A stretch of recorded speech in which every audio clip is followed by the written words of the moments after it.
যখন কোনো কিছু করার থাকে না তখন বুঝে। এখন বুঝতেছো, এখন বুঝে কি হবে? আমার বিয়ে ঠিক হয়ে গেছে, আমার পরিবারের একটা ইজ্জত আছে, আমার হাতে কিছু নাই। এখন এখন তুমি বুঝতেছো? আচ্ছা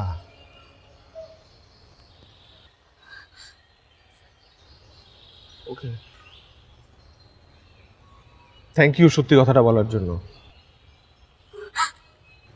ওকে ঠিক আছে, আমি আর কখনো তোমার সাথে দেখা করবো না, তোমার সামনে আসবো না, তোমার সাথে আমার কখনো কথা হবে না। ওকে হ্যাঁ, হয়তো আমার যখন ইচ্ছা করবে হয়তো তোমার সাথে আমি আর কথা বলতে পারবো না, আমি তোমাকে জড়ায় ধরতে পারবো না, এই তো। It's fine, it's fine.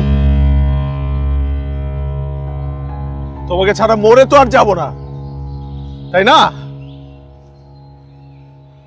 তো একটা কথা বলি রুহি, আমি তোকে সত্যি ভালোবাসছি, আমি তোকে সত্যি ভালোবাসছি, পাগলের মতো ভালোবাসছি।